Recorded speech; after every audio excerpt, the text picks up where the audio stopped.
میں نے تو کسی کو نہیں کہا. جو بڑا سردار ہے اس کے ہاتھ میں کلاڑا ہے، وہ جلال میں آ گیا. اس نے سب کو، اس نے کہا وہ تو کسی کو توڑ ہی نہیں سکتا. پھر اسے خدا پھر ان کو پاگل کر کے نکالا گیا. کیا تو پاگل دیوانہ ہو گیا. ٹھیک ہے، وہی باتیں آپ صلی اللہ علیہ وسلم سے کی گئی. کیا کافروں نے آپ کو پاگل اور دیوانہ کہا.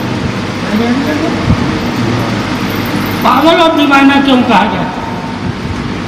جب تیرا دین میرے سے نہیں ملے گا، میرا تیرے سے نہیں ملے گا نا، تو ہم ایک دوسرے کو ہیں تو پاگل ہے.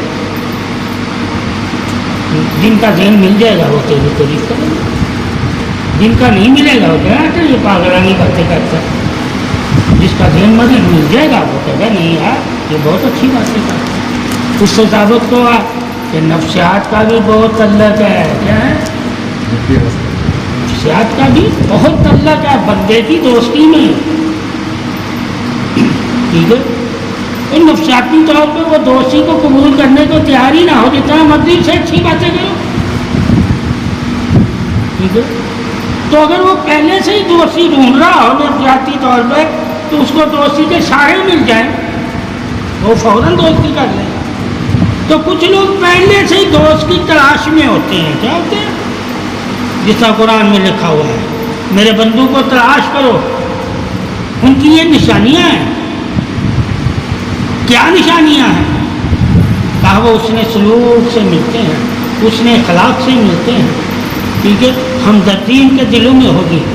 ٹھیک ہے، وہ تم سے بھائی چارگی کی بات کریں گے، آپس میں محبت کا درس دیں گے. یہ ان کی نشانیاں ہوں گی. وہ جس بندے کے نفسیات میں یہ چیز ہوگی وہی تو وہ کہے گا کہ مجھے ایسی جگہ مل گئی جس کی مجھے تلاش تھی. جس کی سوچ میں یہ چیز ہی نہیں ہوگی وہ 10 دفعہ بھی اس جگہ سے گزرے اس کی سوچ وہاں رکی نہیں ہے. جب تک کہیں سوچ روک کے اس کے بارے میں غور و فکر نہیں کرو گے تمہیں اس کی خوبی اور خامی کا پتہ نہیں چلے گا. جب خوبی اور خامی کا پتہ ہی نہیں چلے گا تو تم فیصلہ نہیں کر سکتے. جب خوبی اور خامی کا پتہ چلے گا تو تم عقل سے فیصلہ کرو گے نا کہ یہ بندہ میرے لیے بہتر ہے یا یہ میرے لیے بہتر ہے. اس لیے جو علم والے ہیں جیسے گورے ہیں سج کرنے والے وہ نفسیات کو زیادہ اہمیت دیتے ہیں. ٹھیک ہے، قرآن بھی اسی چیز کو زیادہ اہمیت دیتا ہے مگر قرآن اسے گمان کہتا ہے. کیا کہتا ہے؟ کہ تم اپنے گمانوں اس کی اصلاح کیا کرو، یعنی کہ ان کو درست رکھا کرو ورنہ فیصلہ نہیں کر پاؤ گے. اسی طرح نفسیات اللہ کہتا ہے کہ اپنی نفسیات کو صحیح رکھو ورنہ زیادہ نفسیاتی ہو جاؤ گے تو تم فیصلہ نہیں کر پاؤ گے. فیصلہ کرنے کی دونوں حالت میں صلاحیت چھین لی جاتی. اس لیے نفسیاتی آدمی اپنی باتوں پہ قائم نہیں رہتا تو اس کے پاس فیصلہ کرنے کی صلاحیت نہیں. وہ ایسے کہتے ہیں علم کے ذریعے، ہم ایسے سچ ہی بول دیتے کہ اللہ کہتا ہے. کیا کہتا ہے؟ کہ جس بندے میں زیادہ وسوسے پائے جائیں وہ مطمئن نہیں ہوتا، یعنی اعتماد نہیں. نفسیاتی آدمی کو بھی کسی پہ اعتماد نہیں ہوتا. یہاں اعتماد کی بات کر لیتے ہیں. ٹھیک ہے، گھمایا بس الفاظوں میں. گوروں نے اور طریقے سے، حکمت والوں نے اور طریقے سے بات کی، اسد والوں نے اور طریقے سے بات کی، مگر بات وہ پھر قرآن پہ ہی آ جاتی ہے. جب الفاظوں کا ترجمہ کرو گے تو قرآن کہے گا یہ حق ہے. تم لوگ اس باتوں سے پھرے ہوئے ہو علم سے. تو علم کسی حالت میں بھی لوگے علم اللہ کی ہی تعریف کرے گا، چاہے وہ شیطان کا علم نہیں کرنا ہے. فرق کیا ہے؟ شیطان کا علم تجھے انسان سے دور رکھے گا، اللہ سے نہیں دور رکھے گا. ٹھیک ہے، تو وہ انسان کو اپنے سے نیچا کرنا چاہتا ہے. ٹھیک ہے، پوچھا جائے وہ اللہ کا تو دشمن انسان آدم کی وجہ سے بنا تھا کہ اللہ یہ مخلوق کیوں بنا رہا؟ ٹھیک ہے، یہ تو اس کام کی نہیں ہے، یہ میں اس سے افضل ہوں. ٹھیک ہے، تو اللہ نے کہا میں نے اس کو گمنڈ کی وجہ سے، جو اس میں تکبر اور گمنڈ پیدا ہوا، اس کی وجہ سے اس کی تمام باتیں، کوئی گناہ نہیں اس نے کیا، کیا نہیں کیا؟ یہ یاد رکھنا، سب گناہ سے تیری عبادت ختم نہیں ہوگی، تیرا کیا نہیں ختم ہوگا، نیکیاں اللہ مٹائے گا نہیں، گمنڈ سے مٹائے گا. ٹھیک ہے. آج مسلمانوں زیادہ گمنڈ پائے، گناہ ہم نہیں کہیں گے، جو علم والے لوگ پیر ہیں یا عالم دین ہیں، ٹھیک ہے، نیک ہیں ہر حال میں، مگر جب میں آتی ہیں تو کہتے ہیں ہم سے بڑا کوئی نہیں. کہا یہی تو شیطان نے کہا تھا مجھ سے بڑا کوئی نہیں، یہ تو شیطان ہے، ٹھیک ہے، کہ میں افضل ہوں. یہ حقیقت ہے. آج اسی چیز کی معاشرے میں لڑائی ہو رہی ہے ایک دوسرے پہ فضیلت پانے کے لیے. کیا کہا یہ ٹوٹل شیطان کی زندگی ہے. وہ عبادت بھی کر رہا تھا تو فضیلت پانے کے لیے، کیا کہ میں فلانی قوم پہ غالب ہو جاؤں گا، فلانی طاقت اللہ مجھے دے دے گا تو فلانے لوگ میرے سے نیچے آ جائیں گے. اس نے یہاں تک کہ فرشتوں تک اپنے بڑا کر لیا تھا، فرشتوں کو اپنا شاگرد بنا لیا تھا. فرشتے اس سے کیا لیتے تھے؟ علم. کسی نبی سے فرشتوں نے علم نہیں لیا. یہ بڑی حکمت ہے. کسی فرشتوں نے کسی نبی سے درس نہیں لیا. شیطان نے فرشتوں کو بھی درس لیا. جس نے فرشتوں کو بھی درس دیا ہو، علم دیا ہو، پھر وہ کتنا بڑا ہوگا. کیا اس سے بڑے مولوی ہو سکتے ہیں؟ یہ تو جنوں کو بھی درس نہیں دیتے. نبی نے تو جنوں کو بھی درس دیا نہیں ہے نا. کسی نے تو دیتا درس جنوں کو؟ کیوں نہیں دیتا آج کل؟ تو لوگ قائل ہی نہیں ہے اس کے. کیا ہے؟ ان کا ایمان ہی نہیں ہے. پتہ چلا جنات نے جب جنات کو قتل کیا تو اس کی تلوار پہ وہ خون لگا ہوا تھا، تو سرکار نے پوچھا یہ تلوار، کہا جو آپ فلان کے بت میں جن داخل ہو گئے اس سے کیا ثابت ہوتا ہے؟ یہ بت باتیں کرتے ہیں. کیا کرتے ہیں؟ کرتے ہیں. تاریخ تو پڑھو، تاریخ تو کھاتے ہیں، بولتے ہیں.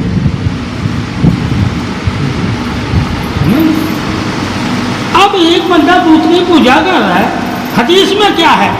وہ بتی ہے. ٹھیک ہے. جیسے تم بغیر روح کے بات نہیں کر سکتے، جب تمہارے جسم سے روح نکل جاتی ہے تم بھی بتی ہو. تم بھی بوتی، وہ بھی بولتا ہے. مگر حدیث کیا کہ اس میں جن شامل ہو جاتے ہیں، داخل ہو، جن داخل ہو کر بات بھی کرتا ہے. کیا اب پوجا کرنے والے جو ہوتے ہیں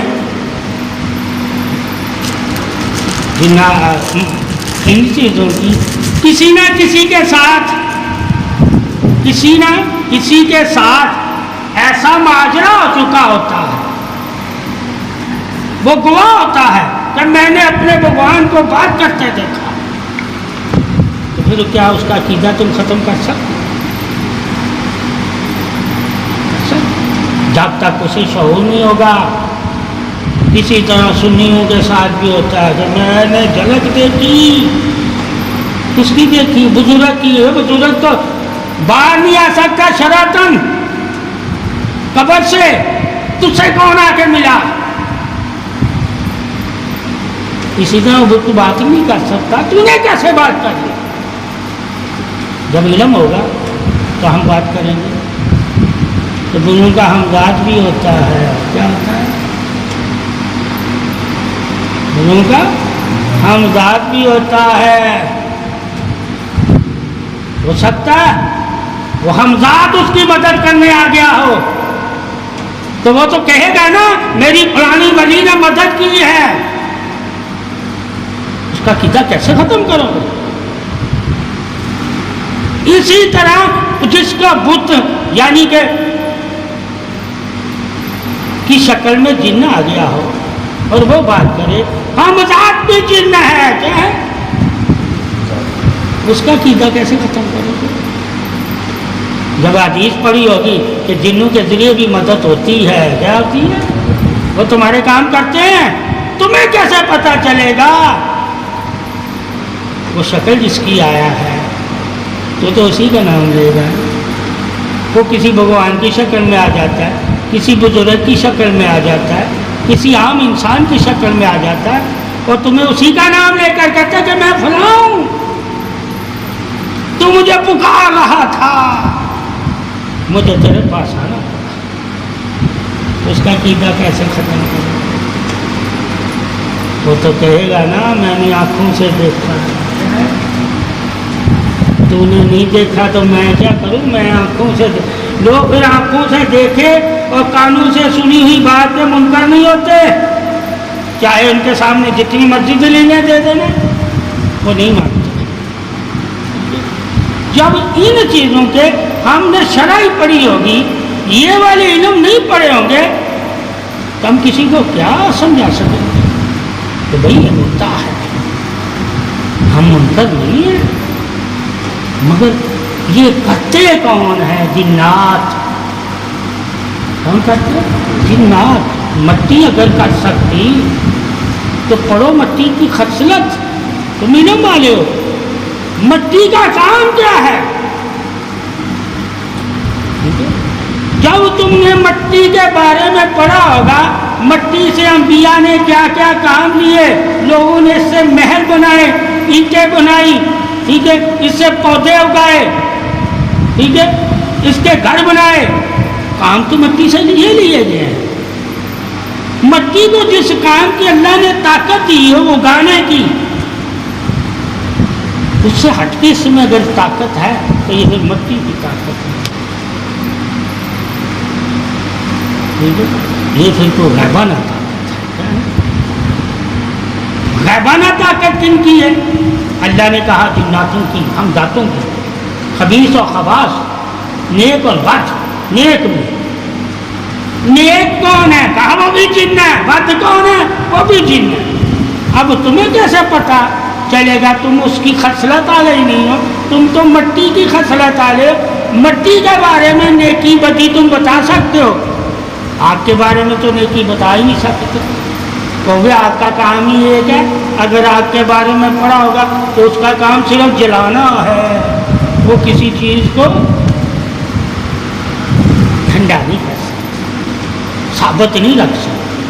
چاہے اس کے اندر پتھر بھی ڈال دو، ٹھیک ہے، اسے بھی سوافت ختم کرنا اس کا. جس کا کام ختم کرنا ہو، بنانا اس کا کام نہیں ہے. اس سے کیسے فائدہ لو گے؟ اگر کوئی دانش مند ہوگا اس آگ کے معیار کو پہلے دیکھے گا کہ اس کا ٹیمپریچر دیکھے گا، اس ٹیمپریچر میں میں کوئی چیز بنا سکتا ہوں، اگر زیادہ ہو گیا تو مجھے یہ خود بھی نقصان ہے. وہ اللہ نے دماغ انسان کو دیا، آگ سے کام لینا، پانی سے کام لینا، ہوا سے کام لینا، اور مٹی سے کام لینا. چاروں چیزوں سے جس سے انسان بنا ہے، کیا بنا؟ ہوا، پانی، آگ اور مٹی. ان چاروں چیزوں سے کام انسان لیتا ہے، یہ نہیں لیتی.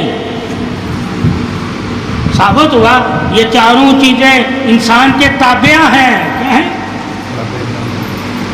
تو اسی لیے تو کام لیتا ہے. مقام کون لیتا ہے؟ جو عقل اور دانش مند ہوتے ہیں. ہر کوئی اس سے کام نہیں لے سکتا. اب ہمیں پتہ چل گیا، ہم نے مٹی سے بت بنایا ہے. کیا بنایا؟ ہم نے مٹی سے کام لیا. کس سے لیا؟ اگر مٹی نہ ہوتی تو ہم اس کی شبیہ نہیں بنا سکتے. کیا نہیں بنا سکتے؟ یہی کام اللہ نے لیا مٹی سے. مٹی لی پہلے، پھر آدم کا بت بنایا. کیا بنایا؟ وہ بھی بت ہی بنایا. کیا بنایا؟ یہ بھی بت بناتے ہیں. قرآن حدیث میں جب دونوں بتوں کے بارے میں پڑھو گے، ایک بت بن کے اللہ کی پوجا کے لیے بنایا گیا کہ یہ اللہ کی تعریف کرے گا. کیا کرے گا؟ اللہ کی عبادت کرے گا، انسانیت کو انسانیت سکھائے گا. بت اس لیے اللہ بنا رہا ہے. کیا بنا رہا ہے؟ اور ایک بت کس لیے؟ چاہت کے لیے، ہمیں یاد رہے گا. کیا رہے گا؟ بڑوں کی کس نے یہ کیا. یہ مورتی ایک یاد کے لیے بنائی گئی تھی، بعد میں اس یاد کو خدا بنا دیا. یہ لوگوں کی غلطی ہے. ٹھیک ہے؟ جس طرح قبر اللہ نے کہا یاد کے لیے ہے. اس کے لیے یاد کے لیے. اب تو نے یاد کے لیے قبر بنائی ہے تو شرع کہتی ہے جائز ہے. اگر تو نے عبادت کے لیے بنائی ہے تو لوگ آ کے یہاں عبادت کریں گے تو شرع کہتی ہے حرام ہے. اسی طرح اگر بت تو نے یاد کے لیے بنایا ہے، ٹھیک ہے، کہ نشانی میرے بڑے کی رہے گی، مجھے دیکھ کے میرا بڑا یاد آئے گا، تو جائز ہے. اگر تو عبادت کرنے لگ گیا ہے تو یہ حرام ہے. تو بہت سے لوگوں نے پہلے یاد کے لیے بت بنایا. کیا بنایا؟ تاکہ ہم اپنے خاندان، اپنے عزیز و اقارب اور اپنے قبیلے کو بتائیں گے یہ ہمارا بڑا ہے اور اس نے ہمارے لیے یہ کچھ کیا تھا، اس لیے یہ نیک انسان تھا، یہ لوگوں کے کام آتا تھا. اور بت کا بت بھی بنایا گیا لوگوں کو دکھانے کے لیے. کیا کہ یہ بد تھا. ایک بت کو ہاتھ بنائے جاتے ہیں، ایک بت کو جلایا جاتا ہے. کیا کیا جاتا ہے؟ ایک بت کو ہاتھ بنائے جاتے ہیں، ایک بت کو جلایا جاتا ہے جو خبیث انسان کا، اور جو نیک کا ہوتا ہے لوگ اسے ہاتھ بنائے. ٹھیک ہے؟ اسی طرح ایک قبر جہنم کا گڑھا ہے اور ایک انسان نیک ہے، اسے فرشتے ہاتھ پہناتے ہیں. کیا پہناتے ہیں؟ ہاتھ. مگر دونوں کی پوجا نہیں ہے. چاہے وہ وقت کا انبیاء رسول بھی کیوں نہیں، تم اس کی بھی پوجا نہیں کر سکتے. جب اسلام نے ہمیں بتا دیا کہ جو موت سے دکھائے، کیا دکھائے، جو مردوں کو زندہ کرے اس کی بھی عبادت حرام ہے، تو پھر ہم بتوں کی کیسے کریں گے؟ اس نے بھی تو وہ زندگی میں نئی کام ہی کی ہے نا، جس کی عزت دینا فرض ہے. کیا ہے؟ اپنے سے بڑھ کر دوسرے کو عزت دو. یہ عزت ہم قبر کو دیتے ہیں، پوجا نہیں کرتے. اسی طرح جو بتوں کو عزت دیتا ہے پوجا نہیں کرتا، اپنے بڑے کی نشانی سمجھ کے. کیا ہے؟ وہ کفر میں نہیں آئے گا، مگر جو پوجا کرے گا وہ کفر میں. سمجھ؟ یہ آسا لوگوں نے طریقے بدل لیے. کیا بدل لیے؟ آنے والی نسل ہو طریقے سے، آنے والی نسل. پھر انہوں نے فائدے کہاں سے ڈھونڈ لیے کہ لوگ ان کی محبت میں چراغے چڑھانے لگ گئے. لوگوں نے کہا بس ان کو اندر ہی رکھو تاکہ ہمارا بندہ چلتا. وہ جو بت تھا وہ لوگوں کی مدد کرتا تھا جس کے نام کا انہوں نے بنایا، اور بعد میں جنہوں نے بنایا اس بت سے لوگوں کے نظریں ڈالو تاکہ ہم کھائیں. اسی طرح درگاہ والوں نے بھی سسٹم نکال دیا. وہ جو درگاہ والا تھا وہ لوگوں کی مدد کرتا تھا، غریب مسکین یتیم بیوہ کو کھانا دیتا تھا، مسافر کو. مگر جب وہ دنیا سے چلا گیا اس کی درگاہ بنا دی، قبضہ ہو گیا اس کی اولاد کا. اب وہ چندہ اس کو دیتے رہو، اولاد کا دیتے. ادھر وہ پجاری مزے کر رہے ہیں. کیا کر رہے ہیں؟ ادھر کون ہے؟ مداری مزے کر رہے ہیں. مزاری. مزے تو دونوں کر رہے ہیں, جا کس کا رہا ہے؟ عوام کا. اربوں روپیہ کن کے پاس؟ جو ان کے گرو ہیں ہندوؤں کے. ٹھیک ہے, اربوں روپیہ کن کے پاس ہے؟ جو ہمارے پیر بنے ہوئے ہیں. کیا کبھی انہوں نے کوئی کام نہیں کیا, کبھی کوئی کام نہیں. پوچھا جائے کبھی انہوں نے نہیں کام کیا, کبھی ان کی اولاد نے کیا. 7 پشتیں ہم دیکھتے آئے, انہوں نے کوئی کام نہیں کیا, مگر ہر دور میں یہی امیر ہوتے ہیں. ان کے زوال ہی نہیں آتا. کیسے آتا زوال؟ لوگ زوال میں ہیں نا, لوگوں پہ زوال رکھا ہوا ہے. جا کے نظر نیاز کریں گے تو ان کے زوال صحیح ہوں گے. وہ زوال ابھی تک کسی کے نہیں صحیح ہوتے, کر کے ہی صحیح ہونا پڑتا ہے. جب تک انسان اللہ اور رسول کا حکم نہ مان کے خود کو بدلے, تب تک اللہ بھی نہیں سے بدلے گا. تو جو خود کو بدلتا ہے وہ پھر بدلا ہوا نظر آتا ہے.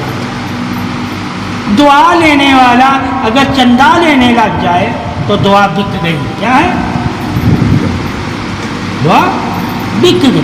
جو بندہ اپنی دعا بیچتا ہو وہ کتنا غریب ہوتا. کیا ماں باپ اپنی دعائیں بیچتے ہیں؟ تو پھر ایسے لوگوں کے پاس کیوں جاتے ہو؟ ماں باپ کے پاس ہی رہا کرو, جو کم سے کم تمہیں دعا بیچتا تو نہیں ہے, دل سے دعا دیتا ہے. اور جو تم سے دعا کے پیسے لیتا ہو وہاں پھر نہ جایا کرو. کیا وجہ کہ یہ دعا بیچ رہا. جب دعا بکنے لگ جائے تو دعا سے بڑھ کر کوئی اللہ کے پاس نہیں کی جاتی. سب سے جلدی دعا جاتی ہے. کیا جاتی ہے؟ سب سے جلدی. عبادت کو بھی چیک کیا جاتا ہے, اس کا لباس کیسا ہے, اس کی نیت کیسی ہے, مگر دعا کو نہیں. وہ چاہے کتے کی ہو, جانور تک کی دعا اللہ کہتا میرے پاس. ٹھیک ہے. اب انسان کی دعا کا بھی شرف کیا ایسا ہوگا جب اللہ کتے کی دعا سے جنت عطا کر دے بنی اسرائیل کی ایک طوائف کو, پھر انسانوں کی دعا کا شرف کیسا, ماں باپ کی بھی دعا کا شرف کیسا. اصل دعا ہوتی ہے اور دعا کو کبھی بیچیں گے. ٹھیک ہے. کیوں؟ دعا کی قیمت کیا ہے؟ موجودہ دعا کی قیمت کیا ہے؟ پیسہ نہیں. دعا تمہارے لیے ایک موجودہ ہے, یعنی کہ جو قسمت تقدیر اور نصیب میں نہیں لکھا ہوتا, اللہ دعا کی وجہ سے تمہاری قسمت نصیب اور تقدیر میں وہ چیز لکھ دیتا ہے. تو جس کو عظمت دعا کا اور احسان ہے, دعا کا علم ہی نہ ہو, وہی دعا کو بیچے گا نا. موزے نہیں بکتے کیونکہ ان کی کوئی قیمت نہیں دے سکتے. تو جس دور میں دعائیں بکے اس دور میں پھر کیا رہے گا ہمارے پاس. یہ وہ دور ہے کہ دعائیں نہیں بکتی. اللہ نے اس دور میں ہی انبیاء اکرام اولیاء اکرام کو ساتھ علم اور حکمت دی. اس کے ذریعے رزق تلاش کرنا, کس کے ذریعے؟ علم اور حکمت کے ذریعے. یعنی جو علم تمہیں کہے کہ اس طرح رزق حاصل ہوتا ہے اس طرح ہی حاصل کرنا, اس سے ہٹ کے رزق نہ حاصل کرنا. صحابہ کرام نے وہی طریقے اپنا رزق حاصل کرنے کے, جو اللہ کہہ رہا ہے علم کے ذریعے اور حکمت کے ذریعے. جب ہم اپنے صوفیاء کرام بڑوں کو دیکھیں گے جنہوں نے علم اور حکمت پہ کام کیا ہے, تو وقت کے بادشاہ بھی ان کے پاس آ کے جھکتے تھے. اس وجہ سے کہ ان کے مسئلے حل کرتے تھے. کیا کرتے تھے؟ مسئلے حل کرتے تھے. کہ جب کوئی پاک و ہند میں اولیاء کرام کو جو عزت بادشاہوں نے دی بلا وجہ نہیں دی. پڑھو تو صحیح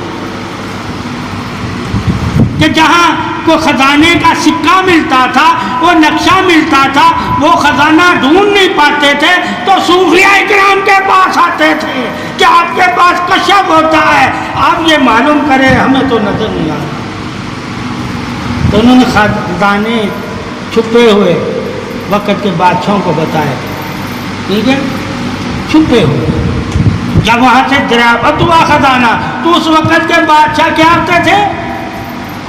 احسان کا بدلہ دینے والے، بھولنے والے نہیں تھے، چاہے وہ کیسے بھی تھے، مگر جو ان کے ساتھ احسان کرتا تھا اسے نوازتے تھے.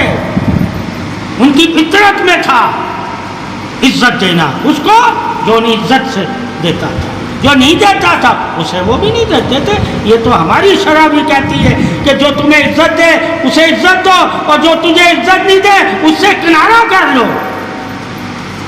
لڑو نہیں، کنارہ کیا کر لو.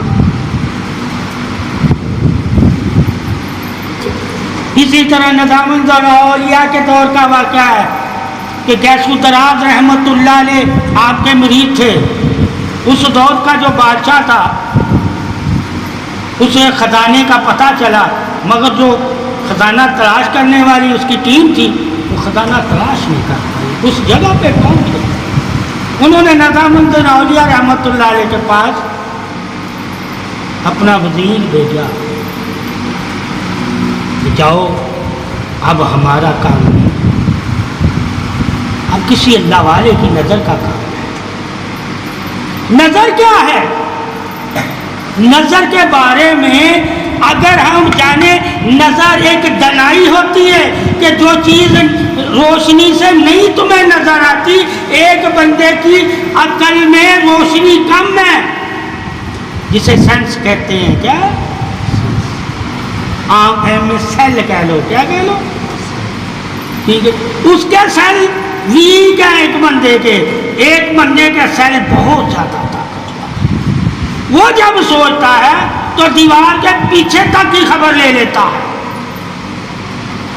اور جس کے سیل ویک ہے وہ اپنی خبر بھی نہیں رکھتا، وہ دوسرے کی کیا خبر. اس کو دنائی کہتے ہیں. اللہ تعالیٰ نے اس کا حافظہ وسیع کیا ہوتا ہے، اس کا سینہ وسیع کیا ہوتا ہے. اب اللہ سے تم نے دیکھا کہ اللہ نے تمہیں کہا اپنے نبی کے ذریعے کہ دعا مانگا کرو، اے اللہ مجھے عقل بھی نور والی عطا فرما اور وسعت والی دے، اور سینہ بھی نور والا عطا کر اور وسعت والا دے. یعنی ثابت ہوا کہ وسعت بھی ہے اسلام میں. ہر کسی کے پاس ایک جیسا دل نہیں ہے، کسی کا دل بہت بڑا ہے. ہر کسی کی سوچ ایک جیسی نہیں ہے، کسی کی سوچ بہت بڑی ہوتی ہے. وہ کئی صدیوں تک کا سوچتا ہوتا ہے، اور کئی صدیوں تک سوچ کے وہ اپنی کتاب میں لکھ جاتا ہے دوروں کے بارے میں. کیا تو ہر بندہ علم والا بھی ایک جیسی خبر نہیں دے کے گیا. تو تم نے تلاش کرنا ہے کہ جب ہر علم والا ایک جیسی خبریں نہیں دے کے گیا تو اس سے ثابت ہوتا ہے اللہ نے سب کو کل ایک جیسی وسعت والی نہیں دی تھی، کسی کو کم دی تھی، کسی کو زیادہ دی تھی، اور کوئی پس پردہ بھی جان لیتا تھا. اللہ نے ایسا مقام. تو جب وہ نظام الدین اولیاء نے گیس الدراز رحمت اللہ علیہ سے کہا کہ جاؤ، ان کو تکلیف نہیں ہونی چاہیے، ان کا کام کر کے جس محل میں یا جس قلعے میں وہ خزانے کا نقشہ تھا کہ یہاں خزانہ وہاں لے لو. گیس الدراز نے اس کمرے میں چاروں طرف دیکھا ہے، دیواروں کو دیکھا، زمین کو دیکھا، اسے خزانہ محسوس نہیں ہوا. کیا نہیں ہوا؟ انہوں نے جو خزانہ تلاش کرتے انہوں نے کہا ہمیں نہیں نظر آیا کہیں. ہم نے گرل کی مشینیں لگائی، پھر اس نے اوپر کی چھت کی طرف خزانہ چھت میں تھا. کیا تھا؟ آپ نے سیڑھی منگوائی، چھت پہ سراغ کیا، سکے اب واپس آ گئے. بادشاہ نے آدھا خزانہ نظام الدین اولیاء کے پاس بھیجا. کیا بیٹا؟ اس کی محنت تھی. نظام الدین اولیاء نے وہ سارا خزانہ گیسو دراز کو دیا کہ یہ تیرا حق بنتا ہے کہ تو محنت کر کے آ رہا ہے. پیر عدل والے ہوتے تھے. کیا ہوتے تھے؟ اب مرید محنت کرے اور پیر کھائے. ایسے پیر ہیں اب. اس وقت پیر کیسے تھے کہ جس کی محنت ہے اس کو دیتے ہیں. اللہ بھی یہی کہتا ہے. ٹھیک ہے؟ تو جو پیر اللہ کی اتباع کرے گا وہی اللہ والا ہوگا نا. کہ اگلے کی محنت ضائع نہ کرنا، اس کا اس کو حق. اب کوئی محنت کرے تو اس کو اس کا حق ہی نہ دے اور اس وجہ سے تو مشہور ہوتا جائے. کیا اس کی وجہ سے محنت مریدوں کی اور سرداری میری. تو یہ سرداری میں نے کیسے حاصل کی؟ مریدوں کے کندھے پہ پاؤں اس کی طاقتوں سے. ٹھیک ہے؟ اگر میری طاقت سے وہ میرا مرید مجھ سے بڑا پیر بن جاتا تو میری طاقت تھی اس کے ساتھ. میری طاقت. اگر مریدوں کی طاقت سے میں بڑا پیر بن گیا تو میری طاقت کہاں گئی؟ یہ تو مریدوں کی طاقت ہے جس کی وجہ سے میں بڑا ہوا. جب لوگوں کو طاقتوں کا علم نہیں ہوگا کہ کس کی طاقت سے کون فائدہ اٹھا گیا. چلو پیر مریدوں کو کیا سمجھیں گے؟ وہ تو کہیں گے سورج چڑھ گیا جس کا اسے سلام کرو. ارے اللہ تعالیٰ نے سورج چڑھنے کے بعد دوستی کا اظہار سورج چڑھنے پہ نہیں کیا. کس پہ کیا ہے؟ رات کے پہر پہ کیا ہے دوستی کا اظہار. جب لوگ سوئے ہوتے ہیں. کیا ہوتے ہیں؟ جب جاگے ہوتے ہیں اس وقت کا نہیں ہے اظہار. اس وقت کہا تم محنت اور مزدوری کر، یعنی کہ اپنا رزق حلال حاصل کر اور رات کو میرا قرب حاصل کر. ٹھیک ہے؟ یہ سورج چمکے گا تو ہم سلام کریں گے. وہ اولیاء اللہ تھے جب رات ہوتی تھی تو ان کا جسم چمکتا تھا. رات کی تنہائی میں تجلی دیکھتے تھے. ایک تجلی دیکھ کے آپ نے پیر کو پکڑا، ایک پبلک دیکھ کے آپ نے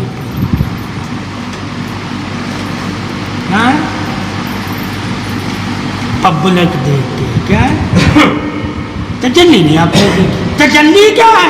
جب تنہائی میں دیکھو کہ اللہ سے وہ کتنی لو لگائے ہوا ہے. جب وہ تنہائی میں اللہ سے لو لگائے ہوا ہے تو سمجھو یہ اللہ اس کے دل میں ہے، کیونکہ تنہائی میں دل لگانا دل والوں کا کام ہوتا ہے. اجتماعی طور پر جس کا دل نہیں ہے وہ بھی سن رہا ہوتا ہے،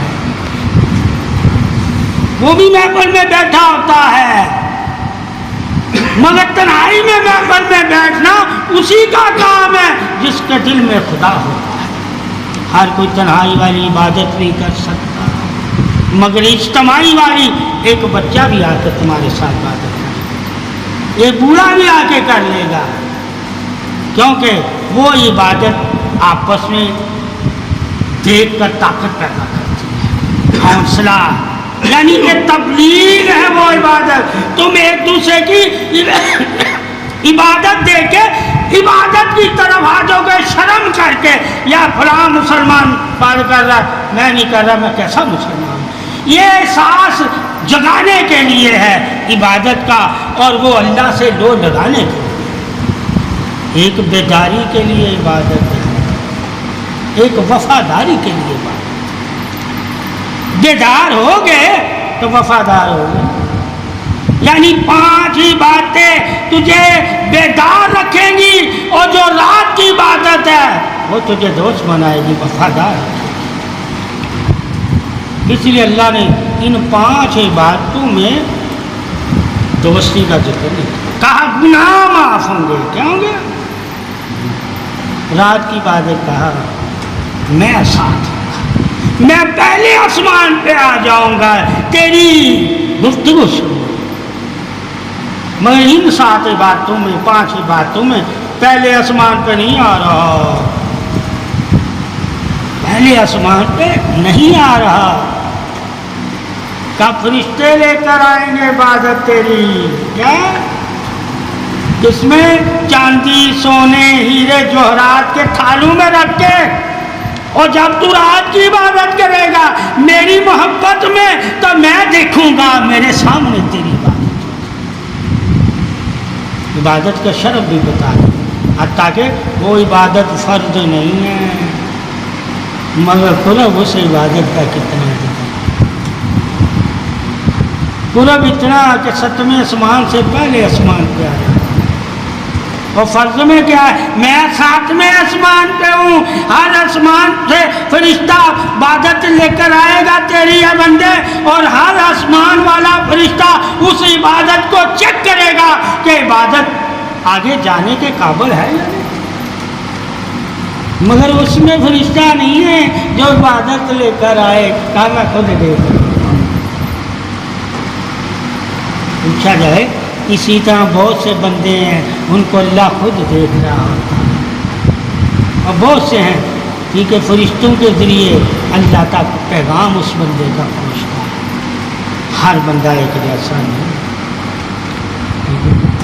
جب نظام الدین اولیاء کے پاس وہ خزانہ آیا آپ نے کہا حضرت مجھے کس چیز کی ضرورت؟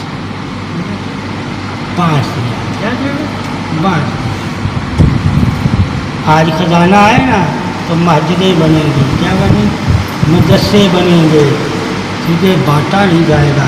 پوچھا نبی کے پاس کتنے خزانے آئے؟ آپ نے مسجدیں مدرسے بنوائے یا بانٹا؟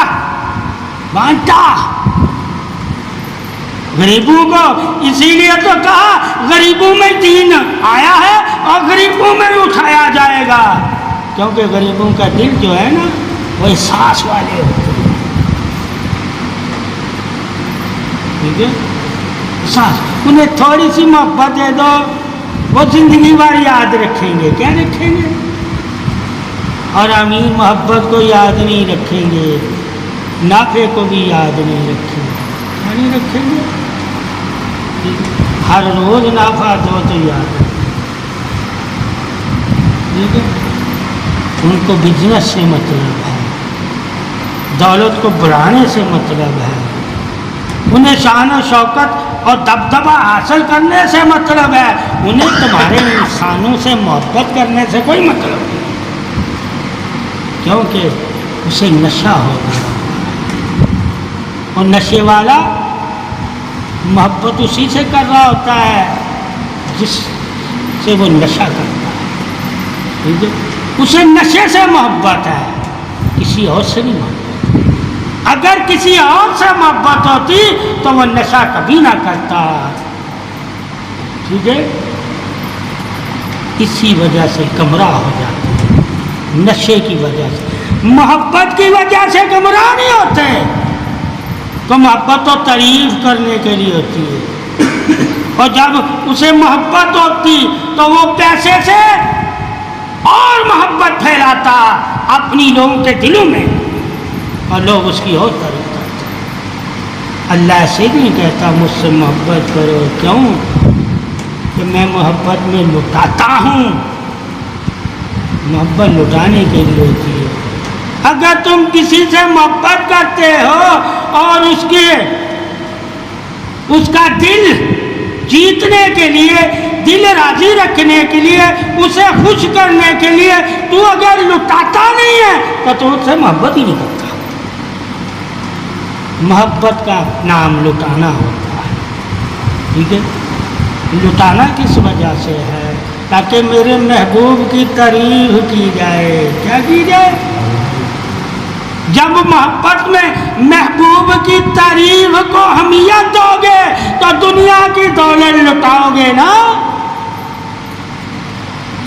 اس لیے صاحب مزاجی محبت کوئی کرتا ہے، ٹھیک ہے، چاہے اللہ سے کوئی محبت، دونوں ہی لٹارے ہوتے ہیں اپنے محبوب کے لیے۔ اور مزاجی محبت والا بھی نہیں دیکھتا دولت کو، ٹھیک ہے، اور حقیقی محبت یعنی اللہ کی محبت جس کے دل میں ہوتی ہے وہ بھی نہیں دیکھتا دولت کو۔ ثابت ہوا چاہے مزاجی ہو یا حقیقی ہو، دونوں محبتیں تمہیں دولت لٹانے کا ہی کہیں گی، اور اپنے محبوب کے لیے کچھ نہ کچھ تو کرتا ہی رہے گا اس کو خوش کرنے کا۔ اسی طرح جب اللہ اور اس کے رسول سے مومن کو یعنی بندے کو محبت ہو جاتی ہے تو وہ بھی کچھ نہ کچھ اس کے لیے کرتا ہی رہتا ہے، اور پھر نظر آتا ہے تو لوگ کہتے ہیں یہ فلاں کا دیوانہ ہے، کچھ نہ کچھ کر لٹانا یہ نہیں ہے، تعریف کرنا، تعریف غیر کریں گے، عاشق اپنی آپ تعریف نہیں کرتا، دیکھنے والے اس کی تعریف کرتے ہیں۔ کیا کرتے ہیں؟ آج جو عاشق بنا ہوتا ہے وہ نعتیں پڑھ کے بنا ہوتا ہے، کیا بنا ہوتا ہے؟ تقریریں کر کے بنا ہوتا ہے، ٹھیک ہے، ارے یہ نعتیں پڑھنے والا عاشق، یہ تقریریں کرنے والا عاشق جو ہے وہ مخلوق نہیں ہے، وہ تو جڑی بوٹیاں بھی بن اللہ کی تقریریں اور ذکر کرتی ہیں وہ بھی عاشق ہے پھر، مگر یہ جو جڑی بوٹیاں یہ بھی قربانی دیتی ہیں، تو قربانی دے گا تو عاشق بنے گا، ٹھیک ہے، زبانی تعریف سے عاشق نہیں ہوتا، عملی زندگی سے عاشق ہوتا۔ جب اپنی زندگی میں اپنی محبوب کو عزت دو گے تو اس کے لیے اپنی حمیت کو اپنی قدر کو بھول جاؤ گے۔ جب اپنی حمیت اپنی قدر بھول جاؤ اور جو تیرا محبوب ہے اس کی حمیت اور اس کی قدر پر تو اپنی حمیت اور اپنی قدر کو قربان کرے گا تو تو عاشق ہے۔ جتنا سب سے بڑا عاشق کون؟ ماں باپ، کس کا؟ اپنی اولاد کا، کس کا؟ اپنی اولاد کا۔ وہ اپنی اولاد کے لیے اپنی خواہشات، اپنی حمیت، اپنی زندگی، اپنی خوراک بھی بھول جاتا ہے اپنی اولاد کو دینے کے لیے، تو اسے اپنی اولاد سے محبت ہوتی ہے۔ یہ فطرت ہے، کیا ہے؟ چاہے وہ جانور کی اولاد ہی کیوں نہ ہو، جانور میں بھی یہ فطرت ہے۔ ارے فطرتی محبت بھی ایسی ہے تو پھر اللہ اور اس کے رسول والی محبت کیسی ہوگی؟ وہ تو جانے بھی دے دیں گے، مگر محبت ہوگی تو دیں گے۔ صرف تعریف کرنا ہی محبت نہیں ہے، اپنے نفس کو ذلیل کرنا یعنی کہ خواہشاتوں کو چھوڑنا۔ جب تو اپنے محبوب کے لیے اپنی خواہشاتیں ہی نہیں چھوڑے گا تو نے اپنے محبوب سے محبت ہی نہیں کی۔ محبت کی ہوتی تو محبوب تیری چاہتوں سے تیرا منہ پھیروا دیتا اور تو محبوب کی چاہتوں والا ہو جاتا۔ جس طرح ماں باپ ہر طرف سے منہ پھیر لیتے ہیں اور اولاد کی نواز پھیرنے لگ جاتے ہیں، انہیں اولاد کے علاوہ کوئی نظر نہیں آتا۔ وہ چاہتے ہیں اب میری اولاد کامیاب ہو، اس کی کامیابی ان کی کیا ہوتی ہے؟ محبت۔ اور اگر وہ اولاد کامیاب نہ ہو تو انہیں کیا ہوتا ہے؟ دکھ۔ محبت کامیابی ہے، کیا ہے؟ اللہ بھی کہتا ہے میں تم سے محبت کرتا ہوں مگر کس وجہ سے کرتا ہوں کہ تم کامیاب والوں میں شامل ہو جاؤ اور غضب یعنی کہ ظالموں سے بچ جاؤ، ٹھیک ہے، جو نافرمان ہے ظالم، چاہے وہ کوئی بھی انسان ہو، ماں باپ ہو، وہ بھی یہی کرتا ہے کہ اپنے بچے کو بری صحبت سے بچاتا ہے اور کہتا ہے یار اچھا بن کے دکھا۔ اللہ بھی یہ کہتا کہ اگر تو مجھ پہ ایمان لایا ہے، ٹھیک ہے، مجھے اپنا رب قادر مالک مانتا ہے، تو تو بھی وہی کر کے دکھانا، ٹھیک ہے، جس سے میرا نام لوگ لیں، کیا لیں؟ میرا نام لیں، تجھے دیکھ کر لوگ تیرے رب کی تعریف کریں کہ یہ رب کا بندہ اتنا مہربان، اتنا ہمدرد، اتنی محبت والا، تو رب کی محبت کا کیا عالم ہوگا؟ ٹھیک ہے، کہا بندے سے رب کی محبت کیسے پتہ چلے گی؟ کہا درگزر کرنے والا ہوگا، رحم کرنے والا ہوگا، تو سمجھ لینا اللہ اس بندے سے محبت کرتا ہے، اس کو محبت میں اللہ نے درگزر کا شرف عطا کر دیا، رحم کا شرف عطا کر دیا۔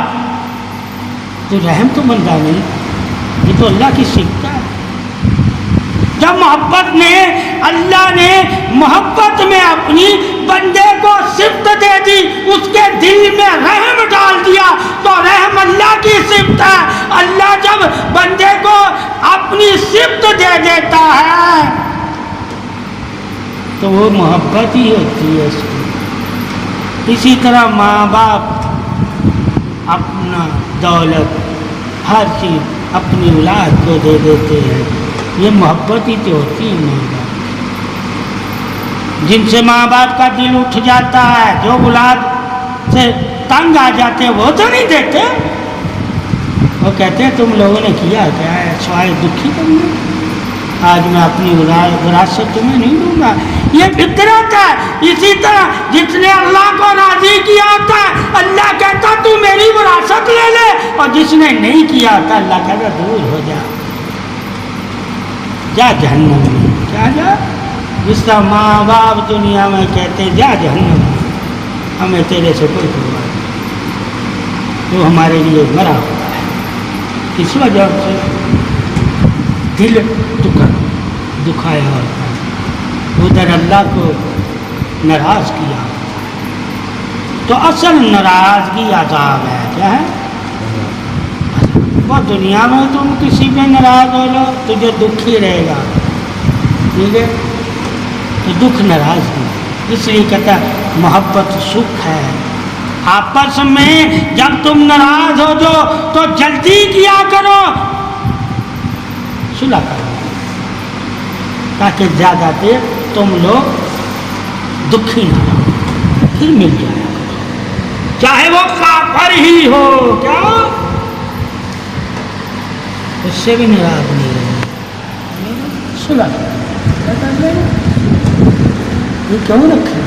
تاکہ تمہاری اللہ سے دوستی ہے، اور اللہ کی دوستی تو کافروں کو بھی اللہ دیتا ہے اپنی دوستی میں۔ دوستی میں کیا ہے؟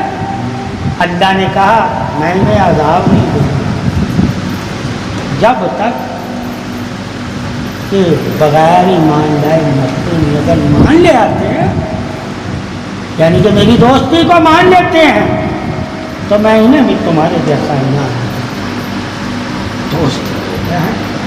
اب ہم اللہ کی وحدت کے حساب سے تعریف کریں گے تو اور ہے، اللہ کی دوستی اور محبت کے حساب سے اللہ کی تعریف کریں گے تو اور ہے تعریف، اللہ کی عطا بے نیازی درگزر آخو کی صفت کے حساب سے اللہ کی تعریف کریں گے تو اللہ ہر کسی کو پسند ہے، اور اللہ کی توحید کے ساتھ اگر ہم تعریف کریں گے تو اسی کو اللہ پسند آئے گا جو اللہ پر ایمان رکھتا ہے، ہر کسی کو نہیں پسند آتا، ٹھیک ہے؟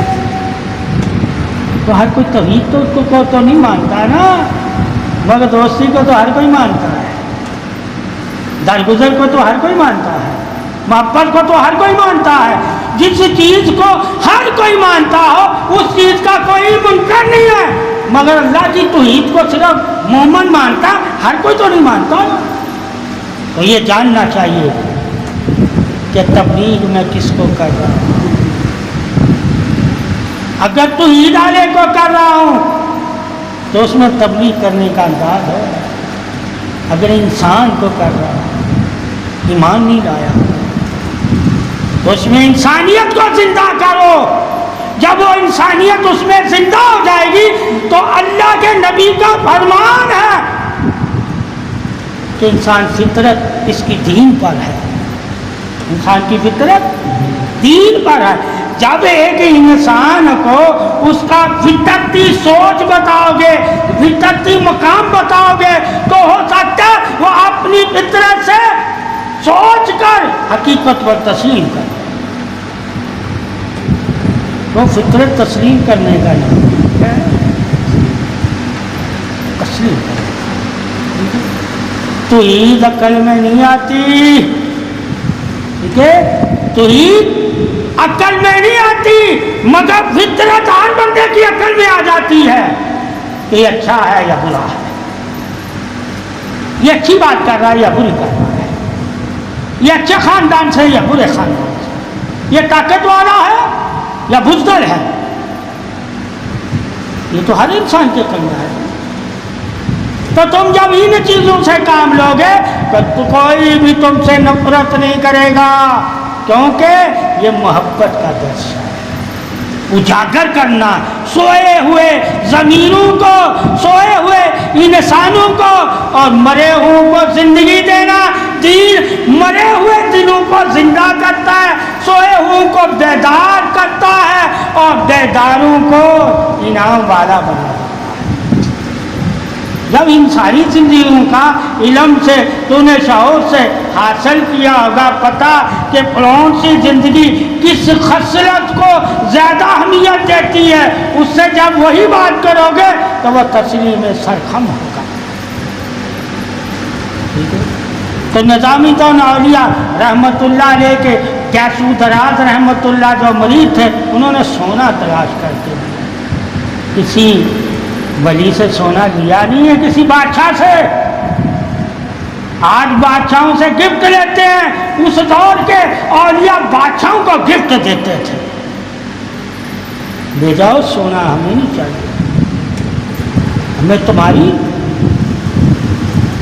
ٹھیک ہے مال و زر کی ضرورت نہیں، ٹھیک ہے۔ اب وہ اولیاء کہ چند واقعہ لوگ بیان کریں گے، کیا کریں گے، ٹھیک ہے، اور یہ جو مانگنے والے ہیں مریدوں سے، ان کی شان ان سے بھی زیادہ بیان کریں گے، کیونکہ انہوں نے پیسہ دے کے اپنی تعریف کروائی ہے۔ کیا ہے، انہوں نے پیسہ دے کے نہیں تعریف کروائی، کسی کے کام آ کے اپنی تعریف کروائی ہے، کام آ کے۔ وہ اولیاء اللہ سے تھے، کسی کے کام آتے تھے، چاہے وقت کا ہندو ہی کیوں نہیں تھا، اس کی بھی مراد پوری کرتے تھے۔ اسی طرح آپ صلی اللہ علیہ وسلم بھی لوگوں کے، اللہ کی مخلوق انسان جن، ٹھیک ہے، ہر کسی کے کام آئے، لوگوں نے ان کی تعریف کی، آساسا ایمان لائے۔ پہلے تعریف تو کرواؤ، جب تم تعریف کرواؤ گے امید رکھنا ایک دن ان کا دل نرم ہو کر ایمان لے آئے گا، اور جب تم نفرت ہی دو گے ان کے دل اور سخت ہو جائیں گے، پھر لوگ ایمان نہیں لائیں گے۔ کیا نہیں لائیں گے؟ تمہیں اپنے ایمان کو پھر محفوظ رکھنا پڑے گا، ہر طرف تجھے ڈر ہوگا کہیں میرا ایمان کمزور نہ پڑ جائے۔ یہ وہ دور ہے جس میں تجھے اپنے ایمان کی فکر ہے کہ کہیں میرا ایمان کمزور نہ پڑ جائے، اس لیے اپنے گھروں میں قید ہو کے رہ جائے۔ تبلیغ کو کھل کے نہیں کر سکتے، کیا نہیں کر سکتے، صرف مسجدوں میں ہی تبلیغ کر سکتے ہو، صرف مسجدوں میں، انسانوں میں جا کے تبلیغ نہیں کر سکتے، کیونکہ نفرت اتنی پھیلا دی ہے۔ اور مسجدوں میں تو تمہارے اپنے ماننے والے ہی آئیں گے نا، ان کے سامنے جو مرضی بنا بیان کر، وہ تو تیری تعریف ہی کریں گے۔ تعریف اس کو کہتے ہیں جو غیر کرے، کیا کرے، اس کو کہتے ہیں تعریف، ٹھیک ہے۔ اپنا تو کوئی بندہ بھی اولاد ہو، ماں باپ اس کو کہتے ہیں میرا ہی نہیں ہے، اس طرح اندھے بھی پیر ہوں گے، تم کہو گے ولی ہے، ٹھیک ہے، وہ تمہارے اپنے ہیں، ٹھیک ہے۔ اور کسی غیر کو ولایت دے کے تعریف کرانا نا ولی ہے، غیر کو یعنی کہ کسی کو ایمان دے کے، ایمان کی دولت دے کے اسے ولی بنانا، پھر کہنا یہ ہے ولی. ٹھیک ہے. وہ ولی ایسے تھے کہ انہوں نے ایسے بنایا کہ اس کی دنیا چھڑا دی. کیا چھڑا دی؟ اب گیسو درار اس وقت سے پہلے عراق کے بادشاہ تھے. ٹھیک ہے. بادشاہ چھوڑ کے فقیری اختیار کی ہوئی تھی. کیا کی ہوئی تھی؟ اب فقیروں نے بادشاہ والے تاج پہن لیے. اس وقت بادشاہ چھوڑ کے لوگ فقیروں والا لباس پہن لیتے تھے. اب پیر فقیری چھوڑ کے بادشاہوں جیسے لباس، بنی اسرائیل جیسے لباس پہنتے ہیں. جن کا لبادہ بنی اسرائیل جیسا ہو وہ اللہ والے کہاں چل گئے. یہ شان و شوکت یہ اس دور میں بنی اسرائیل کا تھی. وہ ایسے ایسے لبادے پہنتے. صحابہ کرام دولت مند ہو کر، امیر ہو کر بھی اپنے لبادے سادا کر لیے. صحابہ جب ایمان لے کیا لے او یہ جب غریب تھے تو سادہ، جب ولی بن گئے تو جس طرح بادشاہ لبادے پہنتے، چمک دھمک آ گئے وہ پہنے. اور پھر بھی لوگ ان کے پیچھے لگے ہوئے. کیوں؟ تو لوگ سارے عقیدت دیکھ رہے ہیں. ٹھیک ہے. مشابت نہیں دیکھ رہے کہ ان کی مشابت بنی اسرائیل اور بادشاہوں جیسی ہے، اور یہ ہمیں اپنا غلام سمجھتے ہیں. ٹھیک ہے. اور پھر الفاظ کیا دیتے ہیں؟ تمہارے گلے میں ہمارا پٹا ہے. کیا ہے؟ پٹا ہے. کس کا؟ وفا کا. اے مریدو تم نے ہمیشہ ہم سے وفا کرنی ہے، ہمیں دگا نہیں دینا. تمہارا جو پٹا ہے وہ ہم نے تمہارے گلے میں ڈالا.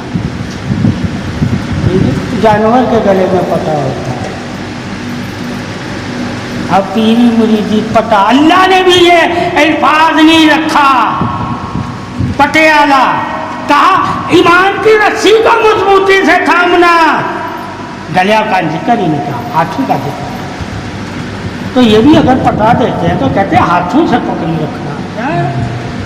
تو چلو ہم کہتے ہیں یار انہوں نے چادر دی تھی، اب ان کا دامن ہم نے ہاتھوں سے پکڑی رکھنا ہے، ان کے دامن کو نہیں چھوڑنا.